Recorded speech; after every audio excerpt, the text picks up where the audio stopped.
नमस्कार, news state Madhya Pradesh Chhattisgarh देख रहे हैं आप और मैं हूं आपके साथ करिश्मा। कार्यक्रम में बात छत्तीसगढ़ की, जहां विधानसभा का मानसून सत्र शुरू हो चुका है। सत्र के दूसरे दिन शराबबंदी और विधायक बृहस्पति सिंह पर हमले के मामलों को लेकर जबरदस्त हंगामा हुआ, जिसके बाद बुधवार तक के लिए सदन की कार्यवाही स्थगित कर दी गई। आज चर्चा हम इसी मसले पर करेंगे। 2 दिन बीत चुके हैं, अब अगले 3 दिनों में कैसे जनता से जुड़े मसलों पर काम हो पाएगा। बातचीत के लिए हमारे साथ कुछ खास मेहमानों का पैनल होगा, लेकिन आगे बढ़ने से पहले इस रिपोर्ट पर नजर डालते हैं।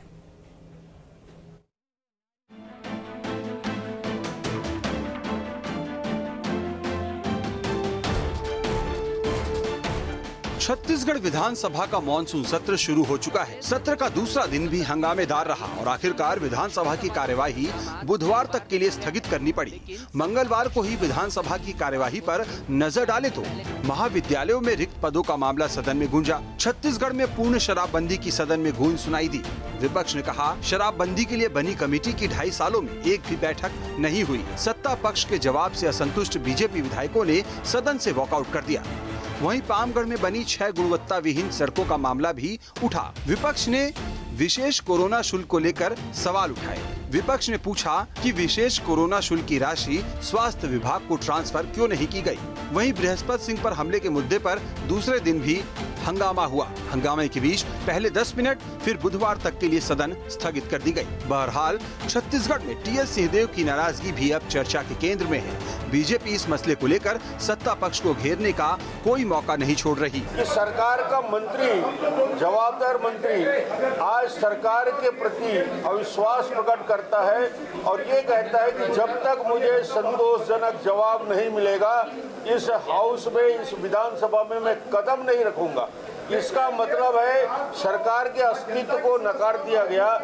जब मंत्री का भरोसा सरकार से उठ गया है तो छत्तीसगढ़ के 2,70,00,000 जनता क्यों भरोसा करेगी। पूरी तरीके से सरकार कटघरे में खड़ी है। उधर टीएस सिंहदेव वाले मामले में बचाव की मुद्रा में दिख रही कांग्रेस का दावा है कि जल्द ही मामले को सुलझा लिया जाएगा। प्रश्न केवल ये था कि माननीय सिंहदेव साहब के द्वारा चलते हुए वक्तव्य के तत्काल पश्चात उसमें टिप्पणी करके वो सदन से छोड़ के चले गए, तो हमने ऐसा लगता है कि ये गलतफहमी के कारण हुआ है।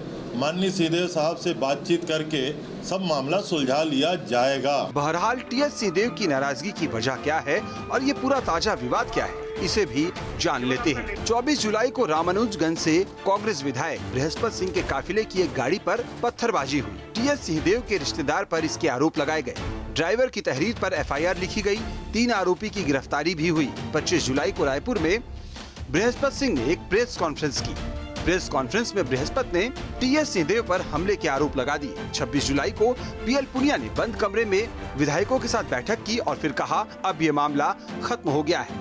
लेकिन 27 जुलाई को जब गृह मंत्री ने सदन में बृहस्पति सिंह की एफआईआर पढ़कर सुनाई तो नाराज टीएस सिंहदेव सदन की कार्यवाही बीच में छोड़कर चले गए। टीएस ने कहा कि शासन की ओर से जब तक इस पर जवाब नहीं आ जाता वो पवित्र सदन में नहीं आएंगे। बहरहाल छत्तीसगढ़ विधानसभा के मानसून सत्र का दूसरा दिन भी हंगामे की भेंट चढ़ चुका है। 5 दिन के सत्र में अब महज 3 दिन बचे हैं। अनुपूरक बजट पेश होना बाकी है। जनहित से जुड़े सैकड़ों सवाल भी सदन में पूछे जाने बाकी हैं। ऐसे में बड़ा सवाल यही है कि क्या अगले 3 दिनों में विधानसभा शोर शराबे से इतर जनहित के मसलों पर काम कर पाएगी।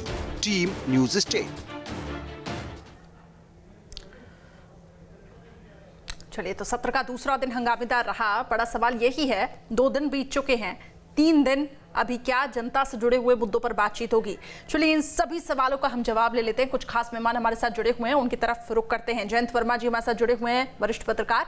बहुत स्वागत है जयंत जी आपका न्यूज स्टेट मध्य प्रदेश छत्तीसगढ़ पर। इसके साथ ही बीजेपी से हमारे साथ जुड़े हुए हैं नरेश गुप्ता जी। बहुत स्वागत है नरेश जी आपका भी। सबसे पहले जयंत वर्मा जी आपके पास आना चाहूंगी, किस तरीके से देख रहे हैं सत्र? काफी ज्यादा हंगामेदार रहा। हालांकि कयास तो पहले से ही लगाए जा रहे थे, क्योंकि कई ऐसे मुद्दे जिसमें विपक्ष सरकार पर हमलावर रहेगा ऐसा माना जा रहा था। लेकिन ये जो एक नया विवाद सामने आया, जिस तरीके से आज स्वास्थ्य मंत्री टीएस सिंहदेव ने जो कुछ कहा, कैसे देख रहे हैं आप सर इस पूरे सत्र को?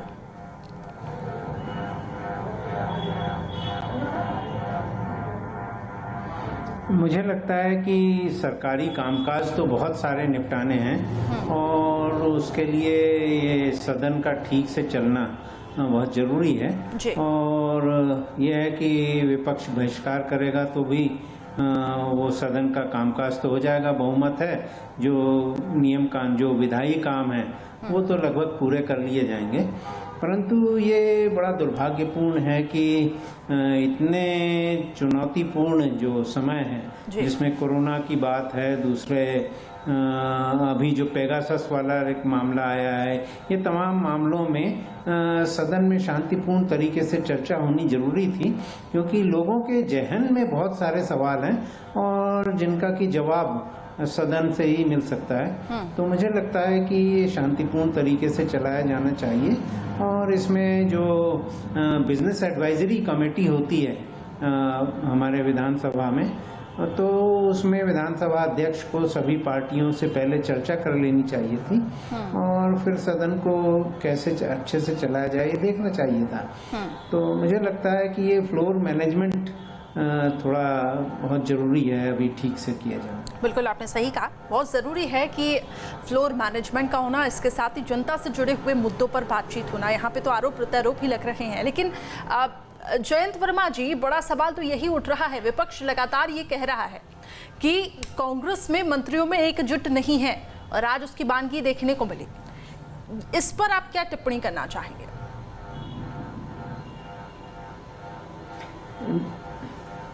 देखिए करिश्मा जी, ये कांग्रेस के ही विधायक थे बृहस्पति सिंह जी, और उन पे जिनने हमला किया उनके काफिले पे, उसमें टीएस सिंहदेव जी के रिश्तेदार थे। परंतु ये बात तो कहीं अभी सिद्ध नहीं हो पाई है कि टीएस सिंहदेव जी के कहने पे हमला हुआ है या उसने अपने व्यक्तिगत कोई राग द्वेष के कारण उस पर हमला किया था। तो ये बात मुझे लगता है अभी स्पष्ट होनी चाहिए थी। और एफआईआर में यदि टीएस सिंहदेव जी का नाम आया होगा या किसी प्रकार से उनकी मतलब प्रतिष्ठा या उनके निष्ठा पे कोई आंच आ रही होगी, तो इससे वो नाराज होंगे, तो उसको सरकार के लेवल पे निपटा लिया जाना चाहिए। और ये बड़ी, क्योंकि कांग्रेस के ही दोनों हैं और मुख्यमंत्री को इसमें हस्तक्षेप करके कोई कदम उठाना चाहिए। बिल्कुल, और हम तो इंतजार ही कर रहे हैं कि कोई ऑफिशियल यहाँ पे ट्वीट सामने आए, लेकिन अभी तक कुछ ऐसी चीज़ें सामने नहीं आई हैं। जब पीएल पुनिया को हस्तक्षेप करना पड़ा, इसके बाद ही हम ये समझ पा रहे हैं और ये कहा जा रहा है कि अब सुलह हो चुकी है। ठीक है, आप बने रहे हमारे साथ। नरेश गुप्ता जी भी मेरे साथ बने हुए हैं। नरेश गुप्ता जी, विपक्ष होने के नाते कई मुद्दे हैं इस वक्त आपके पास, लेकिन क्या आपको लगता है कि आपने उन सभी मुद्दों को रखा है ठीक तरीके से? जनता से जुड़े हुए मुद्दों पर आखिर बातचीत कब होगी? देखिए, जनता से जुड़े मुद्दों पर ही बातचीत हो रही है। अब उस सरकार का औचित्य समझिए, जिस सरकार पर मंत्री परिषद के सदस्य का विश्वास ना हो, वह सरकार कैसी होगी? वह सरकार किस रूप पे चलेगी? सोचिए, किसी सरकार के एक मंत्री सदन में बयान देते हैं कि मैं इस लाइन पर जब तक बयान नहीं आएगा तब तक मैं आऊँगा नहीं। तो आप सोचिए कि सरकार में कितनी बड़ी समस्या है। लेकिन कांग्रेस तो कह रही है कि ऑल इज वेल है, विश्वास नहीं है। नरेश जी, तो विपक्ष की क्या बात करते हैं? कांग्रेस तो कह रही है ऑल इज वेल है, सब सुलझ गया है। ऑल इज वेल, ठीक। All, what do you mean by all is well? आप मुझे बताइए, ऑल इज वेल है तो बृहस्पति सिंह जी का बयान क्यों आया? बृहस्पति सिंह जी ने कैटेगोरिकली बयान दिया कि मेरे हत्या कराने का प्रयास महाराजा कर रहे हैं, मेरे को हत्या कराकर मुख्यमंत्री बनना चाहते हैं। ये बयान मैंने नहीं, बृहस्पति सिंह जी का बयान है। और इसमें क्या एक विधायक के ऊपर इतनी बड़ी बात हो और विधायक किसी मंत्री के ऊपर आरोप लगा रहा हो, तो विपक्ष की ये जवाबदारी नहीं है उसमें चर्चा की मांग करने की? क्या चाहते हैं आप? इस किसी विधायक की हत्या करवा दी जाए और विपक्ष बैठे रहे वहां पर? यह मैसेज देना चाहती है सरकार? क्या मैसेज देना चाहती है यह राजनीतिक दल? देखिए, ये कोई खेल नहीं है, ये सत्ता का गैंगवार है।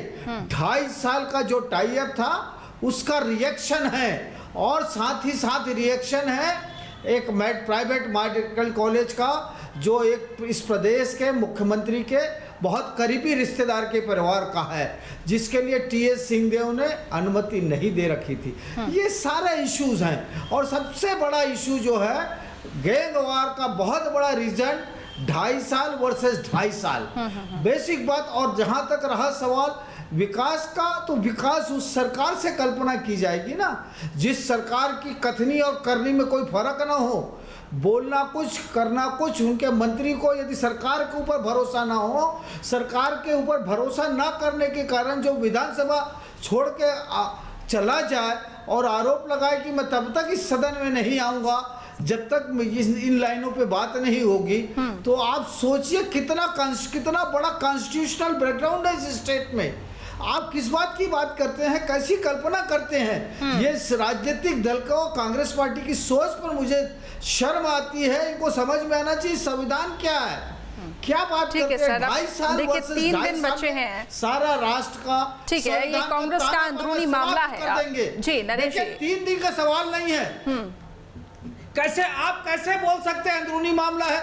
किसी की हत्या करने का आरोप हो, किसी की हत्या करने की मैं नहीं बोल रही सर, कांग्रेस कह रही है, कांग्रेस कह रही है कि बीजेपी इसे मुद्दा बना रही है। कांग्रेस का कहना है बीजेपी इसे मुद्दा बना रही है, मैं नहीं कह रही। कहने का औचित्य क्या है जी? देखिए कांग्रेस तो कुछ भी कह सकती है, कांग्रेस तो कुछ भी कह सकती है, उसके कहने का आधार क्या है आप मुझे बताइए। किसी विधायक जैसे व्यक्ति का हत्या की बात हो तो क्या वो कांग्रेस पार्टी का अंदरूनी मामला हो गया? कांग्रेस पार्टी का अंदरूनी मामला हो गया। यदि किसी विधायक की हत्या कर दी जाए और आरोप लगाए कि मेरे को मंत्री हत्या करने का प्रयास करा रहा है, तो क्या कांग्रेस का अंदरूनी मामला हो गया? यह प्रजातंत्र का मामला नहीं है, संविधान का मामला नहीं है, लॉ एंड ऑर्डर का मामला नहीं है। आप कैसी बात करते हैं? मैं नहीं बोल रही कांग्रेस सर। पार्टी को, ठीक है, जनता को दिग्भ्रमित कर रही है। कांग्रेस पार्टी का विधानसभा में विश्वास नहीं है, उनका मंत्रिपरिषद के सदस्यों का मंत्रिपरिषद पर विश्वास नहीं है। ये सत्ता का गैंग वॉर 2.5 वर्सेस 2.5 जिसको भारतीय जनता पार्टी ने बहुत पहले से बोल रखा था। ये 2.5 वर्ष का ही लड़ाई है, सिर्फ 2.5 वर्ष की लड़ाई की परिणति है ये। जयंत वर्मा जी कितना एग्री करते हैं आप इन बातों को लेकर? जी देखिए, ये अभी ऑफिशियली कांग्रेस ने कभी ये नहीं कहा कि राहुल गांधी जी ने क्लोज डोर मीटिंग में ये कहा था कि 2.5 साल तक भूपेश बघेल जी मुख्यमंत्री रहेंगे और अगले 2.5 साल में टीएस सिंहदेव जी रहेंगे। बिल्कुल। और ये केवल अखबारों में और चर्चाओं में ही ये बात है। यदि ऐसी कोई बात होती तो इसकी ऑफिशियल घोषणा की गई होती, तो ऐसा तो कुछ है नहीं है। फिर दूसरा, अभी राहुल गांधी जी भी कांग्रेस अध्यक्ष नहीं है, तो ऐसी स्थिति में मुझे नहीं लगता, क्योंकि इसको डिनाई एक बार कर चुके हैं टीएस सिंहदेव जी भी कि ऐसी कोई अंदरूनी लड़ाई नहीं है। और मुझे लगता है कि ये जो पूरा हमला वाला मामला है, इसमें बृहस्पति जी ने यदि ये आरोप लगाया है तो इसकी जांच की जानी चाहिए कि भाई इसमें कितना इन्वॉल्वमेंट है, और उनकी हत्या का यदि प्रयास किया जा रहा है तो क्यों किया जा रहा है। तो ये इसकी एक निष्पक्ष जांच की जानी चाहिए। और लेकिन इस तरह की चीजें कांग्रेस के भीतर, यहाँ अगर मैं किसी पार्टी की बात नहीं करूँ, जयंत वर्मा जी, यहाँ अगर मैं किसी पार्टी की बात नहीं करूं, लेकिन इस तरह की चीजें सदन में होना आखिर कितना शोभनीय है, कितना शोभनीय। आप क्या मैसेज यहाँ पे जनता को देना चाहते हैं? इतना छोटा ये सत्र, 5 दिन का महज ये सत्र, उम्मीद रहती है कि कुछ ऐसे मुद्दे उठाए जाएंगे जो जनता की, जिसको काफी ज्यादा जरूरत होगी। लेकिन जब इस तरीके की चीजें होती हैं तो आखिर ये कितना शोभा देता है?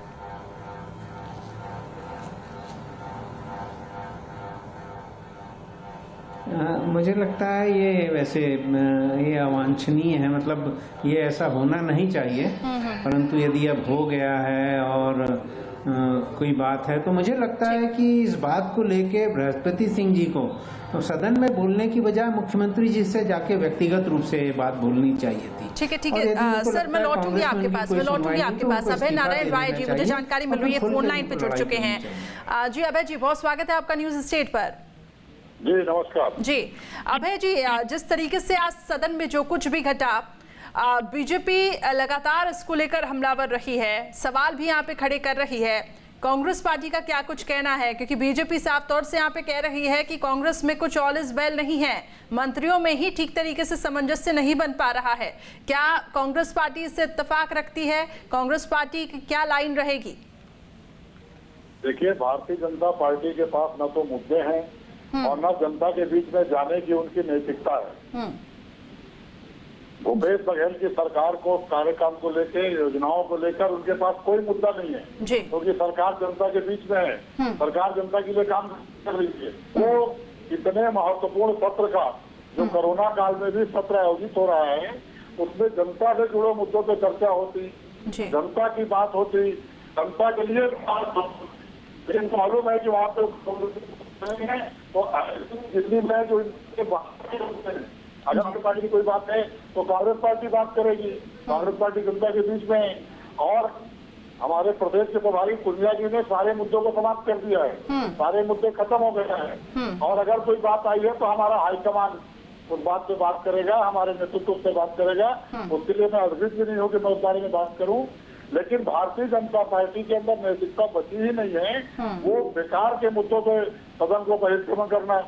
अभय जी, लेकिन बीजेपी का कहना है कि बातचीत तो जनता के मुद्दे पर ही हम कर रहे थे। कई ऐसे मुद्दे इस वक्त उनके पास है जिसमें पूरी तरीके से शराबबंदी, धान खरीद का भी मुद्दा, कई ऐसी चीजें थी, लेकिन ये मुद्दा तो आपकी ही तरफ से उठकर सामने आया और तभी हम ये मुद्दा ही नहीं है।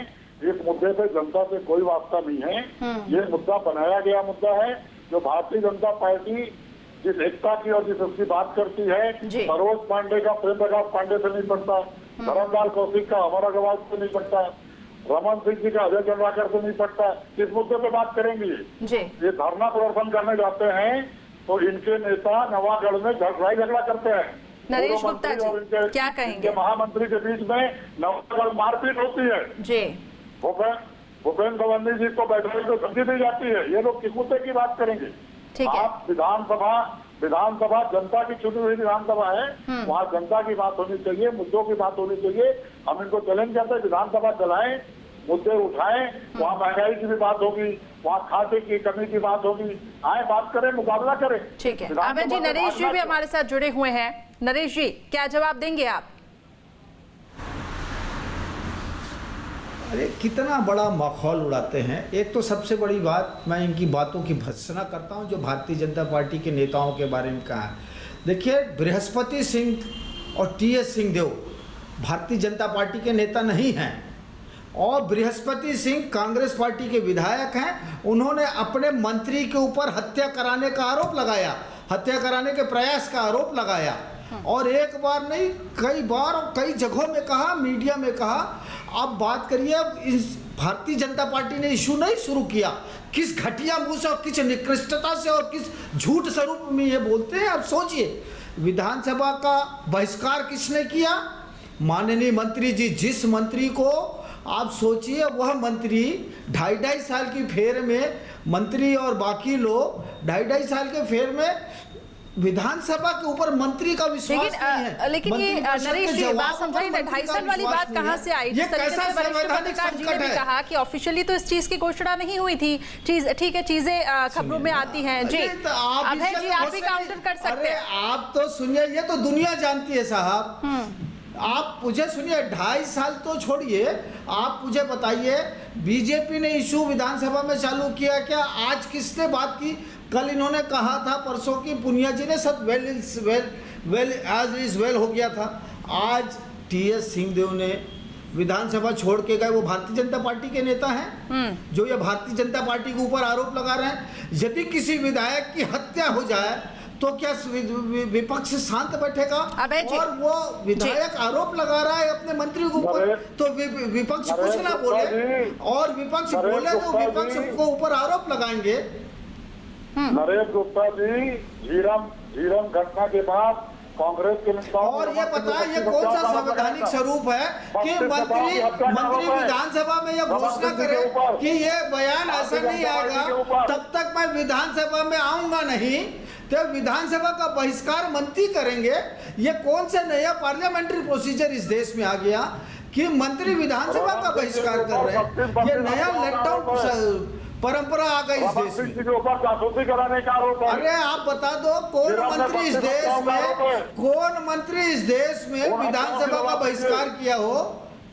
बिल्कुल बहिष्कार नहीं किया सिंहदेव जी ने। उन्होंने अपनी बात कही, लोकतंत्र में सबको बात करने का अधिकार है, उन्होंने अपनी बात अच्छा कही, बहिष्कार नहीं किया। मैं इस विधानसभा में तब तक नहीं आऊंगा जब तक इस लाइन पर स्पष्टीकरण नहीं आएगा। तो और क्या बहिष्कार का मतलब क्या होता है? बहिष्कार आप लोग की भाषा है, आप लोग बहिष्कार की बात करते हैं, आप लोग मुद्दों पे बात नहीं करते। अच्छा। आप तो खाद बीज की बात करिए। अच्छा वो हम बहिष्कार बोलते हैं, आपने बहिर्गमन कर दिया। बहिर्गमन नहीं, आप सारे मीडिया, सारा देश, सारा तंत्र है। अच्छा वो उन्होंने आस्था प्रकट करते हुए विधानसभा में चलिए मेरे पास समय की कमी है। सरकार के बयान से मैं असहमत हूँ। आप सोचिए एक मंत्री सरकार के बयान से असहमत हो, ये हिंदुस्तान का अनोखा मंत्रिपरिषद है, ये हिंदुस्तान का अनोखा मंत्रिपरिषद है। अभय जी लास्ट रिएक्शन, समय की क्योंकि मेरे पास कमी है। अभय जी चीजें सुलझ गई हैं, अभय जी चीजें सुलझ गई हैं, बाकी 3 दिन हम उम्मीद करते हैं कि जनता से जुड़े हुए मुद्दों पर बातचीत होगी। संचित में रिएक्शन चाहूंगी आपसे। सिंहदेव जी और भूपेश बघेल जी हमारे नेता हैं, वो दोनों की बैठकें हो रही हैं और बैठकों में सारे मामले सुलझा दिए गए हैं। और हमारे पीएल पुनिया जी कह के गए थे कि मामला समाप्त हो चुका है। पहली बात तो भूत न कपा लोहा में लगता भारतीय जनता पार्टी क्यों कूद हो रही है, क्यों कूद रही है वो जनता के। हाँ आज तो विधानसभा में हमने लट्ठा किया ना, विधानसभा छोड़ के आपके मंत्री गए। और कांग्रेस में लोकतंत्र है, सबको अपनी बात कहने का अधिकार है। कांग्रेस लोकतांत्रिक पार्टी है और सबको अपने बात करने का अधिकार है, लोकतंत्र विश्वास करती है। अमित शाह नरेंद्र मोदी के घर पे केंद्रीय मंत्री बात नहीं करते, वो डर यहाँ नहीं जाते, यहाँ पे लोकतंत्र है। ठीक है सर, मेरे पास समय की कमी है, मैं रोकना चाहूंगी आपको। बहुत बहुत शुक्रिया अभय जी हमारे साथ जुड़ने के लिए। इसके साथ ही वरिष्ठ पत्रकार भी हमारे साथ जुड़े हुए थे, बहुत बहुत शुक्रिया सर। जयंत वर्मा जी हमारे साथ जुड़ने के लिए, नरेश गुप्ता जी बहुत बहुत शुक्रिया हमारे साथ जुड़ने के लिए। तो कांग्रेस पार्टी का कहना है कि चीजें सुलझ चुकी हैं, ऑल इज वेल है कांग्रेस में। वहीं बीजेपी कह रही है कि अभी भी कुछ असमंजस की स्थिति है। बहरहाल अब 3 दिन शेष बचे हैं, अब ये देखना होगा कि 3 दिनों में जनता से जुड़े हुए मुद्दे उठते हैं कि नहीं उठते हैं। फिलहाल खास पेशकश में इतना ही।